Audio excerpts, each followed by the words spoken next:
त्रिवेणी संगमी नाना तीर्थे भ्रमी, चित्त नाही नामी तरी ते व्यर्थ. नामासी विन्मुख तो नर पापिया, हरिविन धावया न पवे कोणी. पुराण प्रसिद्ध बोलिले वाल्मिक, नामे तिन्ही लोक उद्धरती. नामदेव म्हणे नाम जपा हरीचे, परंपरा ज्याचे कुळ शुद्ध. रामकृष्ण हरी. अच्छा, 10व्या अभंगातली शेवटची ओळ फार सुरेख आहे. ज्ञानदेव म्हणे नाम जपा हरीचे, परंपरा त्याचे कुळशुद्ध. यातला जपा हा शब्द जपा आणि जपा अशा दोन्ही अर्थाने वापरता येऊ शकतो बरं का. हरीचे नाव आपल्या मनामध्ये जपले पाहिजे आणि मुखामध्ये जपले पाहिजे. म्हणजे मनात त्याला ठेवायचं आहे, जपून ठेवायचं आहे आणि मुखात कायम त्याचा जप सुरू असला पाहिजे. रामनामाचा अखंड जप सुरू असला पाहिजे. आणि असा रामनामाचा जप ज्याच्या मुखामध्ये अखंड चालू असतो, अशा माणसाच्या त्या नामजपाच्या परंपरेमुळे, महिम्यामुळे त्याच्या कुळाचा उद्धार होतो. त्याच्या पितरांचा उद्धार होतो आणि पुढची कुळही उद्धरतात. मागची पुढची सगळीच कुळं चांगली होऊन जातात. आपल्याकडे एक पद्धत आहे बघा. पद्धत ही आहे की एखादा माणूस आपल्या घरातला वारला, आपले वडील वारले किंवा अजून कोणी वारलं, तर त्याचे श्राद्ध पक्ष करण्याची पद्धत आहे. म्हणजे मग पहिल्यांदा 10व्या दिवशी 10वा, कुणी महाराष्ट्रातला असेल तर आमच्या मराठवाड्यात असेल तर पैठणला जाऊन करतो, गंगाखेडला जाऊन करतो, कोणी समुद्रकिनारी जाऊन करतो, कुणी फार श्रीमंत असेल तर थेट गंगाकिनारी जाऊन करतो. अशी बरीचशी वेगवेगळ्या ठिकाणी 10वा, 11वा, 12वा विधी करण्याची पद्धत आहे. त्यानंतर मग श्राद्ध येतं, पुन्हा पक्ष पंधरवड्यातली पक्ष करावी लागतात. आणि हे सगळं केल्याने त्या मृतात्म्याला सद्गती मिळते, मुक्ती मिळते, मोक्ष मिळतो, अशी आपल्याकडची धारणा आहे. श्राद्ध, दान या विधींनी पितरांची साधारण तृप्ती होत असते. साधारणतः होईल तर ठीक आहे, आपल्या वडिलाच्या नावानं दान केलं, मग कुणी छत्र्या करतं, कुणी गोदान करतं, कुणी सुवर्णदान करतं, कुणी भूदान करतं, कुणी वाटेल ते दान, कुणी अन्नदान करतं. हे अन्नदान केल्याने पितरांना शांती मिळेल, समाधान मिळेल, इथल्या लोकांचे आशीर्वाद मिळतील असं वाटत राहतं आणि आपण ते करतही असतो. पण ही तृप्ती ना साधारण स्वरूपाची असते. म्हणजे ही स्वानंद तृप्ती नसते, ही छोटीशी तृप्ती असते. मग स्वानंद तृप्ती कशी मिळेल? त्याच्या कुळात एखादा जरी हरिभक्त जन्माला आला ना तर त्याची सगळी कुळं उद्धरतात. एक जरी हरिभक्त जन्माला आला तरी सगळी कुळं उद्धरतात.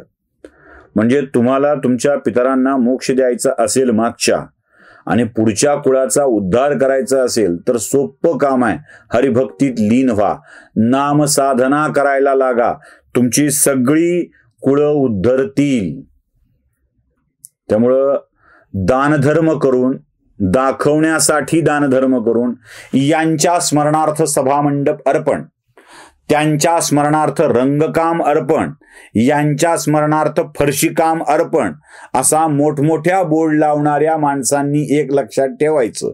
याच्यामुळे तुमची कुळं उद्धरत नाहीत. उलट हे रंगकाम करून बोर्ड लावल्याबद्दल तुमच्या कुळाचा उद्धार करतात लोक, लक्षात ठेवायचं. कुळं उद्धरत नाहीत, कुळाचा उद्धार करतात. केलं काम छटाक आणि सांगतोय किलोभर असं लोकांना वाटतं. म्हणजे एखाद्या मंदिराचं रंगकाम करून दिलं की ते 50 वेळेला आपल्या ह्याच्यात लिहून, बायोडेटात लिहून ठेवायचं की आम्ही मंदिराच्या धर्मकार्यात देखील सहभागी असतो, इथे अन्नदान केलं, तिथे अन्नदान केलं. आपल्याकडे लोक असत नाही, यांच्या वाढदिवसानिमित्त फळ वाटपाचा कार्यक्रम.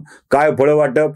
तर घेतले 2 डझन केळं आणि जाऊन नेऊन दिले हॉस्पिटलमध्ये. त्या हॉस्पिटलला 10 पेशंट, प्रत्येकाला 2-2 नेऊन 4 आपणच खायची आपल्या कार्यकर्त्याच्या सहित. 2 डझन केळाची किंमत होते 50 रुपये. फोटो काढून पेपरात बातम्या छापून आणून पत्रकारांना पैसे द्यावे लागतात. 100-200 दिल्याशिवाय आजकाल पत्रकार बातम्या छापत नाहीत. हे खरं नसेल तर, मी खोटं वाटत असेल तर तुम्हाला मी पुराव्यासहित सांगतो. म्हणजे मी तर एका राजकारण्याच्या, सोलापूर जिल्ह्यातल्या पंढरपूरमधल्या एका राजकारण्याच्या सोबत होतो नागपूरला अधिवेशनाच्या काळामध्ये, आणि त्यांनी त्या पंढरपूरच्या पाण्यासंबंधीची एक बातमी निवेदन देऊन केलं होतं. मग पत्रकारांचे फोन लावा, बातमी लावा, फोनपेला पाठवतो म्हणून 500-500 रुपये पाठवले होते. या सगळ्या बातम्या खर्च करण्यावरचा जो खर्च आहे तो करून सुद्धा आपल्या कुळाचा उद्धार होत नाही. कुळाचा उद्धार करायचा असेल तर आपल्याला हरिनाम घेतलं पाहिजे. आणि जो भक्त खरा तोच जो त्याच्या कुळाचा उद्धार करण्यासाठी हरिभक्त म्हणून काम करतो. माऊली खूप सुरेख सांगतात, सकळ कुळाचा तारकू, सकळ कुळाचा तारकू, तोच जाणावा पुण्यश्लोकू, तोच जाणावा पुण्यश्लोकू, पांडुरंगी रंगला निशंकू, धन्य जन्मतयाचा. जो निशंक मनाने, कोणतीही शंका मनात न ठेवता, पांडुरंग असेल का, देव असेल का, मग तो मदत करेल का, माझं बोलणं त्याच्यापर्यंत पोहोचेल का, या निशंक मनांनी जायचं पाहिजे. ते लोक शेर सांगतात ना, अरे तुम्हाला तो शेर, कौन कहता है आसमान में छेद नहीं होता, एक पत्थर तो तबीयत से उछालो यारो. कॉन्फिडन्स असला पाहिजे, विश्वास असला पाहिजे. एक दगड मी मारणार आहे आणि त्या आसमानाला छेद करणार आहे, मनात शंका नसली की दगड उंचच उंच जातो, जातो ना. मनात शंका नसली पाहिजे. म्हणून निशंक होई रे म्हणा, निर्भय होई रे म्हणा, हे लक्षात ठेवायचं. निशंक मन झालं, आराध्याच्या विषयी कोणतीही शंका मनात नसेल आणि माझा आराध्य माझं कल्याण करणार आहे ही भावना असेल, तर अशा निशंक मनांनी जो हरिभक्ती करतो तो खरा भक्त असतो आणि तो आपल्या सकळ कुळाचा तारकहार तारणहार बनतो. तो तारण करणारा असतो, तोच पुण्यश्लोक होतो. खरी भक्ती असली पाहिजे, तोच पुण्यश्लोक होतो. तुकाराम महाराजांनी खूप सुरेख पद्धतीने याचं वर्णन करून ठेवलंय. मी तुम्हाला तुकाराम महाराजांचा एक संदर्भ देतो. पुरे एकची पुत्र मायपोटी, पुरे एकची पुत्र मायपोटी, नामस्मरणे उद्धरी कुळे कोटी. नामस्मरणे उद्धरे कुळे कोटी म्हणजे एकच पुत्र पोटाला पुरे, वारंवार होण्याची गरज नाहीये, नाहीये गरज काही. एकच पुत्र जो आपल्या कोटी कुळाचा उद्धार करू शकेल असा एकच पुत्र पुरेसा आहे. पुत्र व्हावा आईचा गुंडा, ज्याचा तिन्ही लोकी झेंडा. हा तिन्ही लोकी झेंडा कधी लागेल? 3 लोकाच्या स्वामीचा, 3 लोकाच्या प्रमुखाचं नामस्मरण आपल्या मनात सतत करत असेल तर त्याचा तिन्ही लोकात झेंडा लागतोय, लक्षात ठेवा. येतोय लक्षात?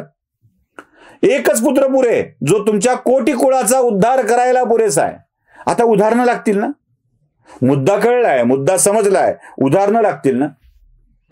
आपण एक गाणं म्हणतो बघा, अंजनीच्या सुता तुला रामाचं वरदान. आंजनेय असा ज्याचा उल्लेख केला जातो तो परमप्रतापी पवनपुत्र हनुमान. अंजनीच्या सुता तुला रामाचं वरदान.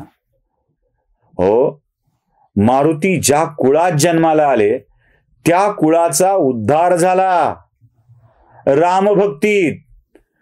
हनुमानाच्या मनात कशी भक्ती? सीतेने दिलेल्या कंठ्याच्या मण्या मोत्यांमध्ये राम नाही म्हणून ते बिनकामाचं आहे. विचारलं तुझ्यात राम आहे का, तर तू कामाचा.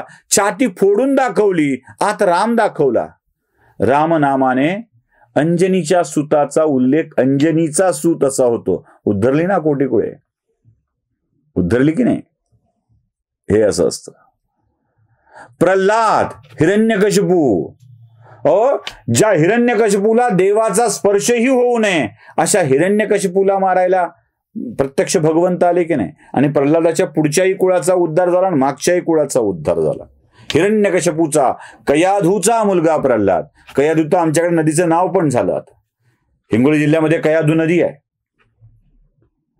माझे नरसिंहत्व लेणे जे याचे महिमे. किती कुळाचा उद्धार आहे बघा, विचार करा. देवाला यायला लावतो. आई बापाची सेवा करत बसलेल्या पुंडलिकाला पांडुरंगाने दर्शन द्यावं, म्हणावं पुंडलिका आलोय रे, भेटणार नाहीस मला. आणि पुंडलिकाने एक वीट सरकवून सांगायचं, थांब याच्यावरती, माझ्या आई बापाची सेवा करतोय, झोपतायत ते. आणि तो असा त्याच्याकडे कौतुकानं बघत उभा राहतो, कटीवर हात ठेवून, विटेवर उभा राहतो. आणि तो कटीवर हात, विटेवर उभा असलेला पांडुरंग विठ्ठल बनतो आणि तो अनेक वारकऱ्यांना सुखी येत करत राहतो. काय काय त्या भक्तीतला महिमा आहे ना. अहो, किती कुळाचा उद्धार. उत्तानपाद राजाचा मुलगा ध्रुव, वारंवार उल्लेख होत राहतो, वारंवार उल्लेख होत राहतो. मग ध्रुव काय, प्रल्हाद काय, पुंडलिक काय, हनुमंत काय, अशा किती भक्तांची नावं सांगावी ज्यांनी आपल्या भक्तीच्या सामर्थ्यावर देवालाही आपलंसं केलं आहे आणि आपल्याही कुळाचा उद्धार करून घेतला आहे. रामकृष्ण हरी.